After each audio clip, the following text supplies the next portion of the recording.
नमस्कार, सेहत और जिंदगी कार्यक्रम में आपका स्वागत है। मैं हूं जयश्री।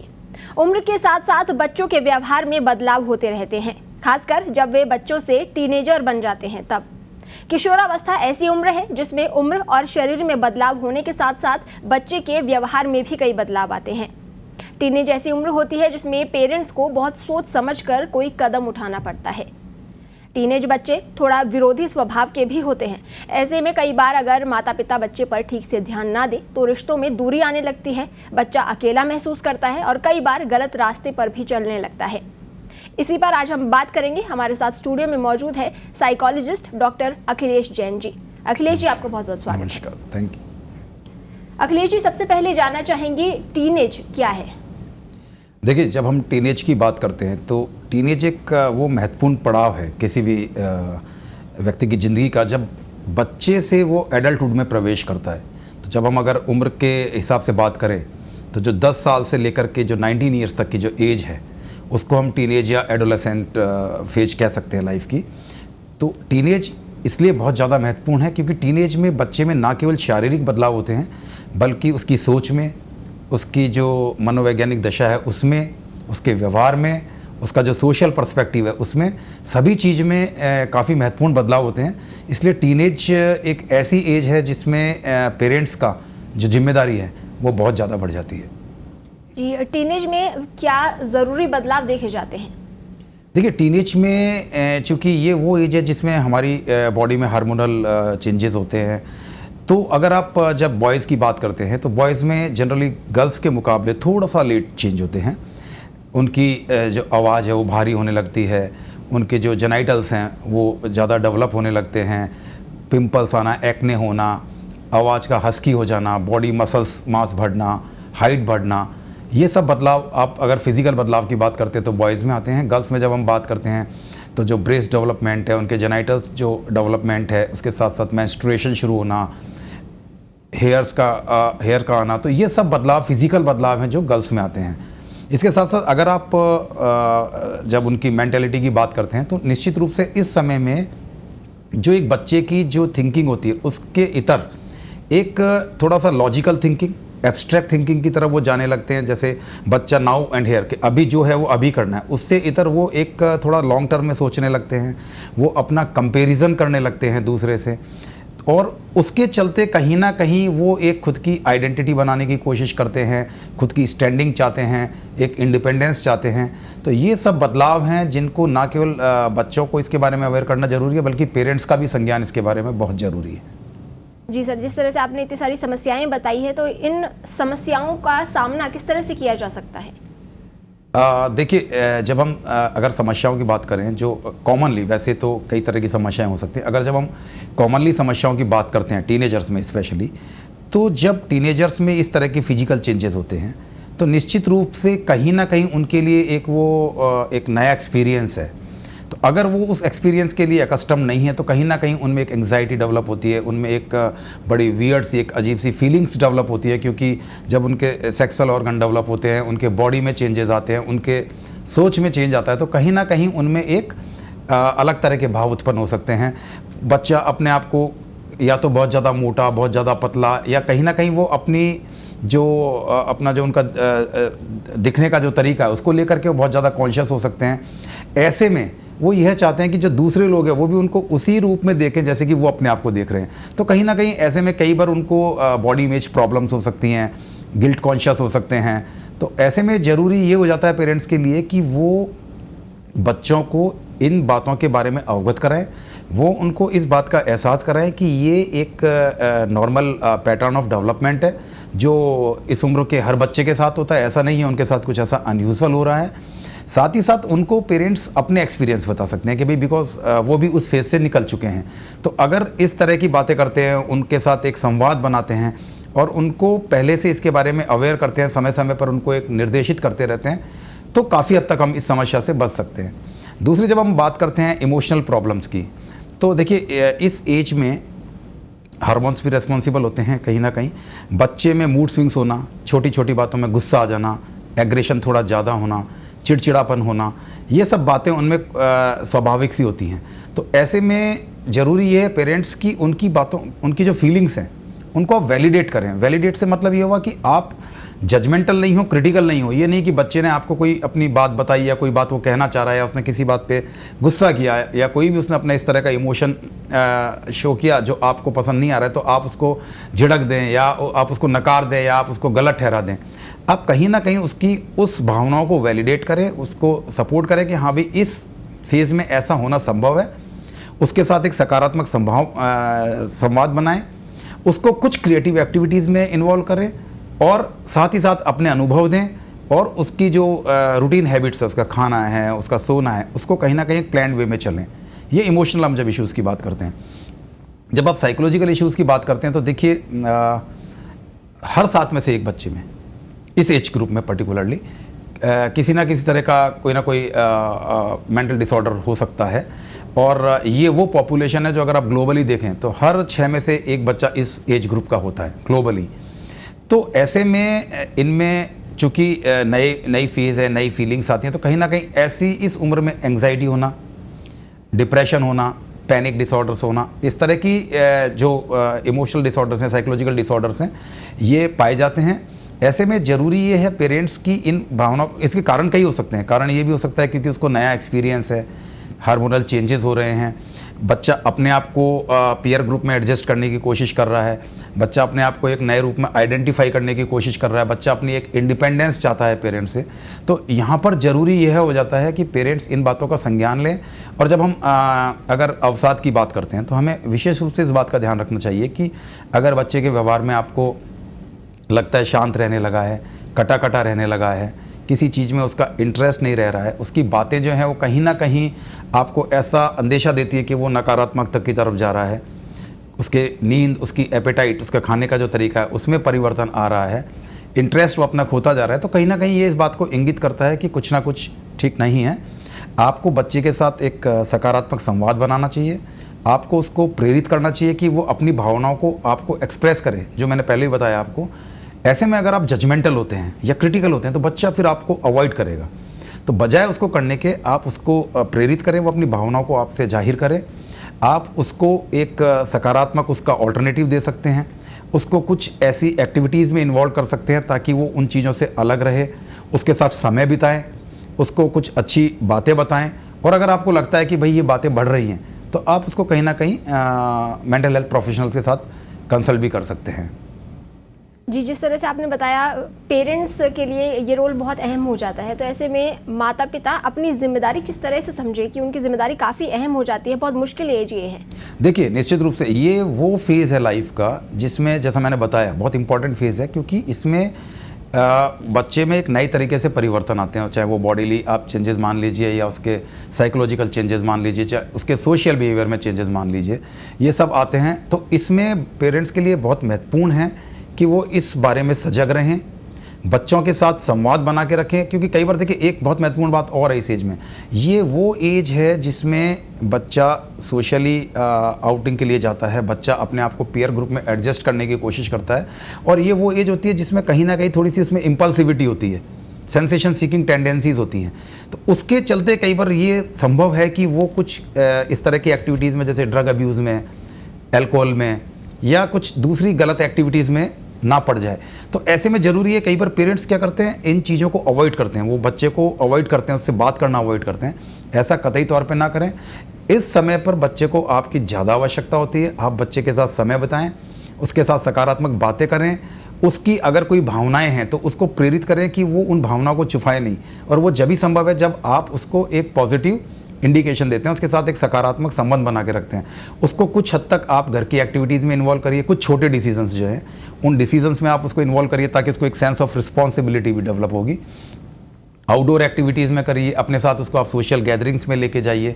और साथ ही साथ आपका ये भी एक दायित्व बनता है कि जब बच्चा स्कूल जा रहा है तो आप उसके स्कूल्स के साथ भी टच में रहें, उसके कलीग्स हैं उनके पेरेंट्स के साथ भी टच में रहें, ताकि आपको उसकी एक संपूर्ण जानकारी, ना केवल घर में उसका व्यवहार कैसा है, बाहर कैसा है, और उसके अकॉर्डिंगली आप उसको प्लान कर सकें। जी सर, इस एज में बच्चे परिजनों पर विश्वास नहीं कर पाते हैं, अपनी बात तक नहीं पहुंचा पाते हैं, और ऐसे में माता पिता किस तरह बच्चों के साथ व्यवहार करें? देखिए, परिजनों पे विश्वास नहीं करने के इसके कुछ कारण अगर हम बात करें तो होता क्या है कि जैसे मैंने बताया कि इस एज में बच्चा इंडिपेंडेंस चाहता है, इस एज में बच्चा अपनी एक नई आइडेंटिटी बनाना चाहता है। इस एज में बच्चा पीयर ग्रुप का जो इन्फ्लुएंस होता है वो बहुत ज़्यादा होता है, तो बच्चा पीयर ग्रुप के साथ इन्वॉल्व होना चाहता है, वो पीयर ग्रुप में अपनी एक पहचान बनाना चाहता है। ऐसे में कई बार बच्चे को स्पेस चाहिए होता है, पेरेंट्स वो स्पेस नहीं देते हैं। पेरेंट्स बच्चे पर बहुत ज़्यादा पॉजेसिव हो जाते हैं, उसकी हर बात में उसको टोकना, उस पर एक तरह से स्पाइंग करना, उस पर निगरानी रखना, उसको बार बार इस बात का एहसास कराना कि वो कहीं ना कहीं कुछ गलत कर रहा है, जबकि ऐसा नहीं है। तो ऐसे में आपको बच्चे के साथ एक फ्रेंडली, देखिए ये वो फेज़ है जहां आपको एज ए पेरेंट्स भी बिहेव करना है और एज ए फ्रेंड भी करना है, क्योंकि इस टाइम पे बच्चे को एक फ्रेंड की आवश्यकता भी बहुत ज़्यादा होती है। तो आपको उस एक वो लाइन पता होनी चाहिए कि भाई कहाँ तक आपको उसके साथ एज ए फ्रेंडली बिहेव करना है, कहाँ आपको थोड़ा अथॉरिटेटिव होना है। तो ऐसे में आप उसको मौका दें कि उसको थोड़ा स्पेस दें, हर बात में आप उसके इंटरफेरेंस ना करें।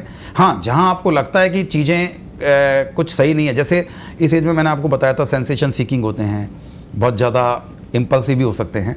तो ऐसे में कई बार जब उनको मान लीजिए किसी तरह का एडिक्शन अगर वो उसमें पड़ जाते हैं, तो आपको उसका ध्यान रखना बहुत ज़रूरी हो जाता है। ऐसे में तो उसमें आपको ध्यान रखना है कि मान लीजिए बच्चा देर रात तक जगता है, सीक्रेटिव हो गया है, वो आपसे थोड़ा बचने लगा है, उसके मूड स्विंग्स काफ़ी ज़्यादा हो गए, छोटी छोटी बातों में वो गुस्सा करने लगता है, उसकी स्लीपिंग हैबिट्स जो हैं, उसके खाने की हैबिट्स हैं वो बदल रही हैं, वो अलग रहना ज़्यादा पसंद करने लगा है, आपसे मिक्स ज़्यादा नहीं हो रहा है, तो ये चीज़ें कहीं ना कहीं इंडिकेट करती हैं कि कुछ ना कुछ ठीक नहीं है।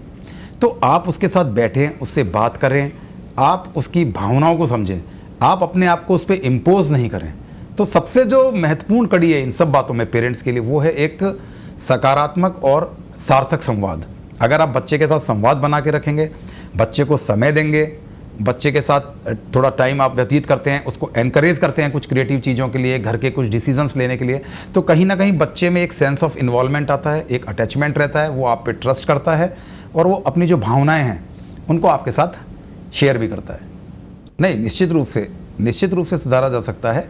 महत्वपूर्ण इसमें यह है कि पहली बात तो आपका अगर पेरेंट का उस पर पूरा ध्यान है, पेरेंट्स का इन्वॉल्वमेंट है, पेरेंट्स उसकी भावनाओं को समझ रहे हैं, पेरेंट उसके डेवलपमेंट के प्रोसेस को समझ रहे हैं, तो काफ़ी हद तक इस समस्या से वैसे ही निजात पाया जा सकता है। और किसी भी समस्या का हल ना हो ऐसा नहीं है, हर समस्या का हल होता है। ज़रूरत ये होती है कि आप कितनी जल्दी उस समस्या को पकड़ पाते हैं। तो अगर आपको लगता है कि बच्चे के व्यवहार में परिवर्तन हो रहा है, जैसे मैंने पहले भी बताया था, उसका एंगर बढ़ रहा है, वो अवॉइड कर रहा है आप लोगों को, सीक्रेटिव हो रहा है, तो ज़रूरी ये है कि आप बच्चे के साथ बैठ के बात करें। आप बच्चे की हर बात पे जजमेंटल ना हो, आप बच्चे को मौका दें, वो अपनी भावनाओं को प्रकट करे, आप बच्चे को थोड़ा स्पेस दें। और आपको अगर लगता है कि उसके बावजूद आपके साथ बच्चे का वो सामंजस्य नहीं बैठ पा रहा है, तो आप मेंटल हेल्थ प्रोफेशनल से भी सलाह ले सकते हैं।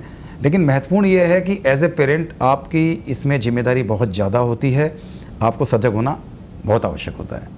जी सर, इस एज में एक बड़ी समस्या ये भी है कि टीनेजर्स को गुस्सा बहुत ज़्यादा आता है, तो माता पिता टीनेजर्स के गुस्से से किस तरह से डील करें? देखिए, पहले आपको ये समझना होगा कि टीनेजर्स को गुस्सा क्यों आ रहा है, क्योंकि मैंने आपको बताया टीनेजर्स को गुस्सा क्योंकि इस एज में मैंने बताया है बच्चा अपनी इंडिपेंडेंस चाहता है, बच्चा अपनी आइडेंटिटी चाहता है, बच्चा एक अपना स्पेस चाहता है, बच्चा अपने पीयर ग्रुप्स के साथ भी रहना चाहता है। तो कहीं ना कहीं कई बार पेरेंट्स जो हैं वो बहुत ज़्यादा इस मामले में सस्पिशियस हो जाते हैं कि कहीं मान लीजिए वो कहीं वो अपने दोस्त के साथ कहीं गया है, तो ऐसा तो नहीं है कहीं वो गलत एक्टिविटीज़ में इन्वॉल्व हो गया है, या थोड़े टाइम बच्चे को लेट हो गया तो बहुत ज़्यादा उस पर एंग्शियस हो जाएंगे और वो अपनी जो एंग्जाइटी है, जो अपनी चिंता है, वो बच्चे पे कहीं ना कहीं डालने लगते हैं। तो ये सब बातें कहीं ना कहीं बच्चे में एक डिस्ट्रस्ट पैदा करती हैं, बच्चे में एंगर पैदा करती हैं। प्लस साथ ही साथ कुछ एंगर, देखिए मैंने बताया हार्मोनल चेंजेस होते हैं, एज का इफेक्ट होता है, नया एक्सपीरियंस होता है, तो कुछ हद तक ये एंगर स्वाभाविक है, इसको समझना होगा, इसको वैलिडेट करना होगा। लेकिन साथ ही इससे बचाव के लिए हमको बच्चे को किसी ना किसी क्रिएटिव काम में लगाना, बच्चे के साथ समय बिताना, उसके साथ कुछ पॉजिटिव एक्टिविटीज़ करना, इन सब बातों को अगर हम लेके चलते हैं तो काफ़ी हद तक हम इसको कंट्रोल भी कर सकते हैं।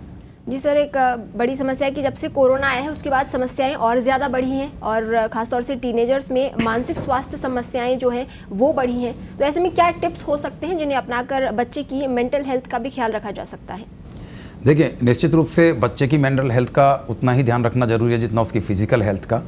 तो जब हम मेंटल हेल्थ की बात करते हैं तो सबसे इम्पोर्टेंट ये है कि आप बच्चे के जो डेवलपमेंट है उस पर अपनी पूरा ध्यान रखें। आप बच्चे के रूटीन को व्यवस्थित करें। जब ग्रोथ होती है, चेंजेस आते हैं, तो आप उसकी जो डाइट पैटर्न है, उसका जो स्लीपिंग पैटर्न है, उन सब में आप उसका साथ दें, उसका सहयोग करें, उसको बताएं कि क्या फ़ायदेमंद है, क्या चीज़ नुकसानदायक है। उसको क्रिएटिविटी में इन्वॉल्व करें, उसके साथ सार्थक सकारात्मक संवाद करें, उसको प्रोस एंड कॉन्स बताएं। उसको जैसे वो बाहर जा रहा है, लंबे टाइम तक रह रहा है, या आपको लगता है कि कुछ गलत एक्टिविटीज़ में पड़ सकता है, आप उसे बताइए कि ग्रुप में अगर रह रहे हैं तो किस तरह अपन पॉजिटिव लोगों के साथ रह सकते हैं। अगर कुछ इस तरह की इसके साथ नकारात्मकता होती है तो हमें क्या करना चाहिए। एक बड़ा महत्वपूर्ण विषय है जो हम शायद पहले बात करने से चूक गए, बुलिंग एक बहुत इस एज में एक बहुत बड़ा फैक्टर है। बुलिंग बच्चा कर भी सकता है और बुली बच्चा हो भी सकता है। तो अगर बच्चे के साथ बुलिंग हो रही है तो बच्चा स्कूल में मान लीजिए उसको सीनियर्स या कोई और कलीग उसको बुली करता है, तो निश्चित रूप से आपको ध्यान रखना चाहिए कि बच्चा कहीं ऐसा तो नहीं है स्कूल जाने में घबरा रहा है, थोड़ा डरा रहने लगा है। आप स्कूल की बात करते हैं तो मना करता है स्कूल जाने से, थोड़ा सा उसका एकेडमिक जो परफॉर्मेंस है उसमें कहीं ना कहीं कमी आ रही है, सोशल उसका जो कनेक्टेडनेस है वो कम होती जा रही है। तो ऐसे में आपको ज़रूरी है कि आप बच्चे को कॉन्फिडेंस मिलें, उसको एहसास कराएं आप हमेशा उसके साथ हैं। आप उसके स्कूल में बात करें, कलीग्स से बात करें, टीचर से बात करें। तो सबसे महत्वपूर्ण जो कड़ी है वो यही है कि आपका बच्चे के साथ जो कनेक्टेडनेस है वो आपकी हमेशा बनी रहनी चाहिए। आपको समय समय पर बच्चे के साथ संवाद बनाए रखना चाहिए, चाहे कोई प्रॉब्लम है या नहीं है। ये चीज़ बहुत ज़रूरी है। जी अखिलेश जी, इस एज में एक बड़ी समस्या उनके साथ गैजेट्स के साथ उनका ज़्यादा समय बिताने की भी है। तो ऐसे में बच्चों के लिए स्क्रीन टाइम लिमिट बनानी कितनी ज़रूरी हो जाती है और इसे लिमिट कैसे किया जाए? देखिए, ये बहुत महत्वपूर्ण है और ये ज़्यादा पर्टिनेंट हो गया है जब से कोविड आया है और ऑनलाइन सारी जो एजुकेशन और सारी चीज़ें चली हैं। तो निश्चित रूप से उसके बाद इस तरह की समस्याओं में काफ़ी बदलाव आया, काफ़ी बढ़ी हैं। महत्वपूर्ण ये है, देखिए इंटरनेट या सोशल मीडिया ये सब आज की तारीख में बहुत आपके लिए एक ज़रूरत भी है। तो सबसे बड़ी चीज़ ये है कि आपको ये समझना होगा कि आप अगर बच्चा इंटरनेट यूज़ करता है या सोशल मीडिया यूज़ करता है तो इसका मतलब ये कतई नहीं है कि वो बिगड़ गया है या वो उस पर एडिक्ट हो गया है। ऐसा आप पहली बात तो कतई इस बात को इस संदर्भ में ना लें। इस्तेमाल कर रहा है, हो सकता है वो उस पर कोई प्रोडक्टिव काम कर रहा हो, तो इसलिए कभी भी इसको आप हमेशा एक नेगेटिव पर्सपेक्टिव में ना देखें। ज़रूरी ये है कि आपको ये देखना पड़ेगा कि वो कहीं उसमें इतना एक्सेसिवली तो इन्वॉल्व नहीं है कि उसकी जो बाकी एक्टिविटीज़ हैं, उसकी सोशल एक्टिविटीज़ हैं, उसका घर में बातचीत करना है, उसकी जो फिज़िकल एक्टिविटीज़ हैं, गेम्स हैं, उसकी एकेडमिक्स हैं, वो चीज़ें कहीं उससे डिस्टर्ब तो नहीं हो रही हैं, कहीं उसमें कोई फॉल तो नहीं आ रहा है। ये महत्वपूर्ण है। तो ऐसे में आप बच्चे को एकदम सीधा कभी ऐसे नहीं कह सकते कि भाई नहीं, मोबाइल या इंटरनेट आपका कंप्लीट बंद है। इसमें आपको बच्चे के साथ बैठ के बात करनी चाहिए। आपको इसके एक्सेसिव यूज़ के क्या नुकसान हो सकते हैं वो उसको बताने चाहिए कि भाई आप इससे गलत साइट्स पर जा सकते हैं, कई बार आप कुछ ऐसी जगह पर पहुंच सकते हैं जहाँ आपको ट्रैप किया जा सकता है, फाइनेंशियली ट्रैप किया जा सकता है, या कई बार आपको इंटरनेट के इस्तेमाल जब आप ज़्यादा करेंगे तो आपकी जो एकेडमिक परफॉर्मेंस है आप उसमें कॉन्सेंट्रेट नहीं कर पाएंगे।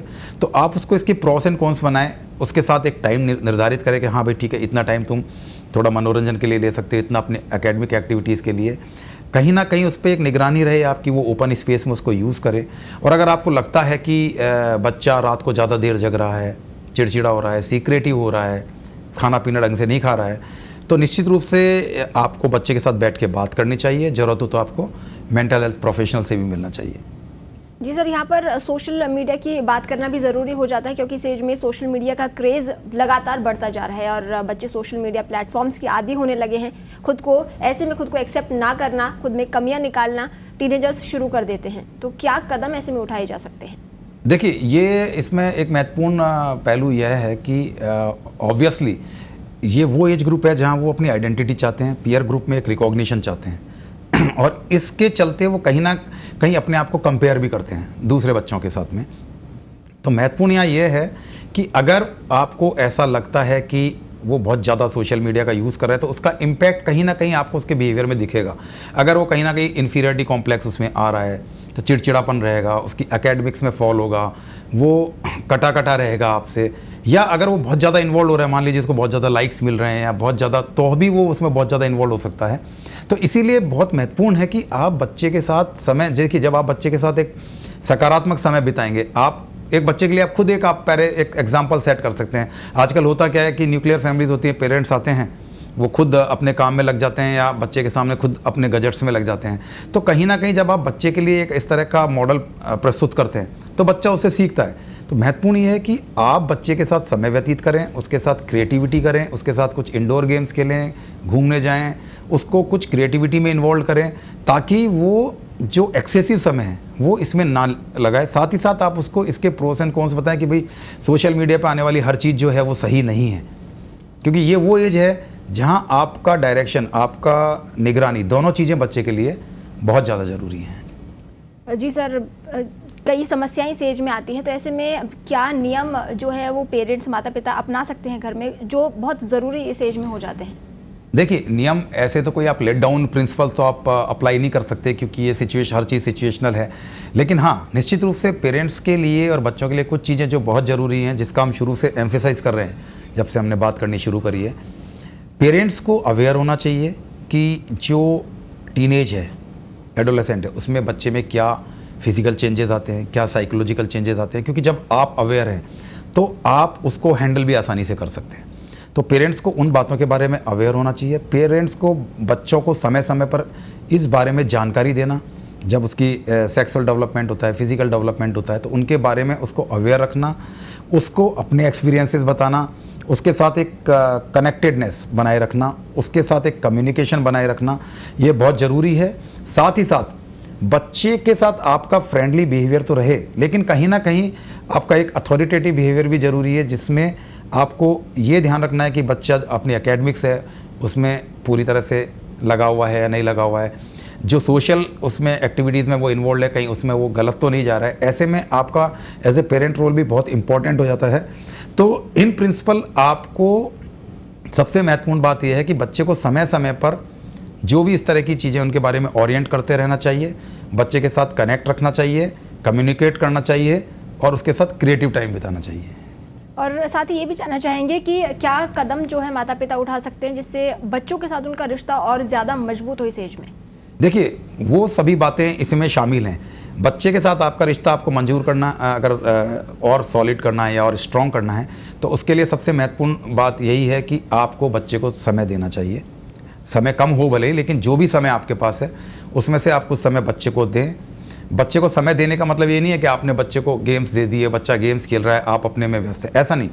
बच्चे को आप क्वालिटी समय दें। क्वालिटी समय की जब हम बात करते हैं तो वो ये है कि आप बच्चे के साथ खुद क्रिएटिविटी में इन्वॉल्व हों, लीजर एक्टिविटीज़ में इन्वॉल्व हों, बच्चे के साथ बातें करें, नए नए विषयों पर चर्चा करें।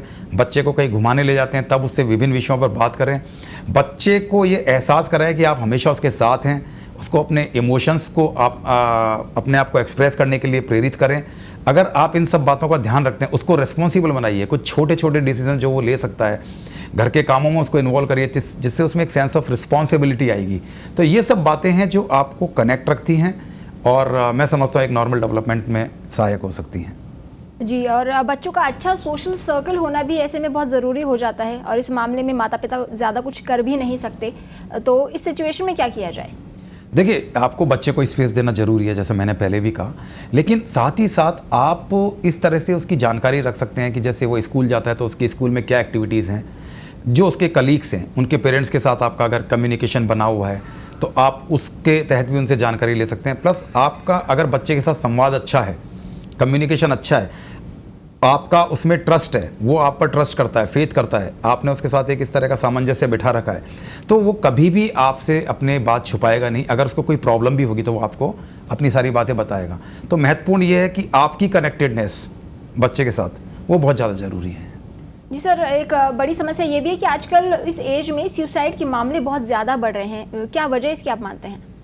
देखिए, निश्चित रूप से अगर आप सुसाइड के डाटास की बात करते हैं तो जो 15 to 19 ईयर्स ऑफ एज है उसमें suicide is the 4th leading cause of death. उससे पहले एक्सीडेंट, वायलेंस, ये सब आता है। तो कहीं ना कहीं मैंने बताया कई बार इम्पल्सिविटी प्लस ये जो फेज के चेंजेस होते हैं, डिप्रेशन, जिसको मैंने बताया कि बच्चा जब अवसाद में है या कहीं ना कहीं उसको मान लीजिए कोई उस पर ऐसा प्रेशर है, स्ट्रेस है, तनाव है, एकेडमिक स्ट्रेस एक बहुत बड़ी चीज़ होती है। तो ऐसे में हमको इन सारे इमोशंस का संज्ञान रखना चाहिए पेरेंट्स को। मैंने जैसा बताया कि अगर बच्चे में आपको लगता है कि बच्चा नकारात्मक बातें करता है, बच्चा छोटी छोटी बातों में रोने लगता है, कटा कटा रह रहा है, उसकी बातों में आपको ऐसा लगता है कि वो फोकस नहीं कर पा रहा है, उसकी बातों से आपको नकारात्मकता ज़्यादा झलक रही है, उसका चीज़ों में इंटरेस्ट कम होता जा रहा है, जिसमें वो पहले बहुत खुश रहता था वो उन चीज़ों से दूर होने लगा है, उसकी एक्टिविटीज़ कम हो गई हैं, भूख प्यास में परिवर्तन आ रहा है, तो आपको इन बातों का संज्ञान लेना चाहिए और निश्चित रूप से बच्चे से भी बात करें और ज़रूरत पड़ने पर मेंटल हेल्थ प्रोफेशनल्स की भी आप सलाह लें। जी सर, और यहाँ पर बात डिप्रेशन को लेकर भी कर लेते हैं। डिप्रेशन बहुत बढ़ रहा है, तो ऐसे में क्या किया जाए? देखिए, डिप्रेशन के बहुत सारे कारण होते हैं, इसके सामाजिक कारण हो सकते हैं, बायोलॉजिकल कारण होते हैं, जेनेटिक रीजंस हो सकते हैं। तो डिप्रेशन में सबसे महत्वपूर्ण तो ये है कि पहले तो आप डिप्रेशन के लक्षणों को पहचानें, जैसा मैंने आपको बताया, उदास रहना, काम में इंटरेस्ट कम हो जाना, थकान महसूस होना, भूख प्यास का कम हो जाना, आप जिस चीज़ों में पहले बहुत ज़्यादा इंटरेस्ट लेते थे उन चीज़ों में आपका इंटरेस्ट कम हो जाता है, आप में पैसिमिज्म आने लगती है, आप हर चीज़ को थोड़ा एक नकारात्मक नज़रिए से देखने लगते हैं, कटे कटे रहने लगते हैं। तो ये सब कहीं ना कहीं इंगित करता है कि बच्चा इस फेज में से गुजर रहा है। ऐसे में ज़रूरी यही है कि पेरेंट्स इस बात का संज्ञान लें, उससे बात करें। एक बार जो वर्ल्ड हेल्थ डे था उस पर ये थीम भी था कि लेट्स टॉक, यानी आप बात करें, आप उसको एक मौका दें उसकी भावनाओं को प्रकट करने का, उसके साथ संवाद बनाएं, उसको प्रेरित करें कि वो अपनी जो डे टू डे एक्टिविटीज़ हैं, घूमने जाना, टाइम पर खाना खाना, टाइम पर सोना, ये सब बातों को वो अपनी दैनिक दिनचर्या में अपनाए रखें, उसको इस बात के लिए प्रेरित करें, उसको अपने साथ रखें, उसकी भावनाओं का संज्ञान लें।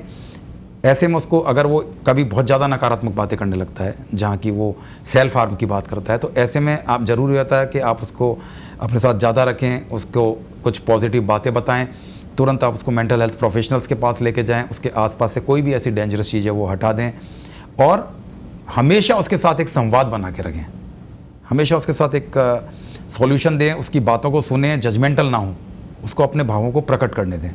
और निश्चित रूप से ऐसे में आपको मेंटल हेल्थ प्रोफेशनल्स की हेल्प ज़रूर लेनी चाहिए। जी अखिलेश जी, हमारे स्टूडियो में आने के लिए और बातचीत करने के लिए आपको बहुत बहुत धन्यवाद। Thank you. टीनेज काफ़ी कठिन उम्र है, ना सिर्फ बच्चे के लिए बल्कि माता पिता के लिए भी। इस उम्र में क्योंकि माता पिता से बच्चे चीज़ें छुपाने लगते हैं और ऐसे में दूरी भी बढ़ जाती है, तो ऐसे में ज़रूरी है कि इस एज में माता पिता बच्चे के साथ रहें, उन्हें सही समय पर सपोर्ट करें, गाइडेंस दें और ज़रूरी होने पर काउंसलर से, मेंटल हेल्थ एक्सपर्ट से संपर्क करने से ना झिझकें। इस कार्यक्रम में फिलहाल इतना ही, मुझे दीजिए इजाज़त, नमस्कार।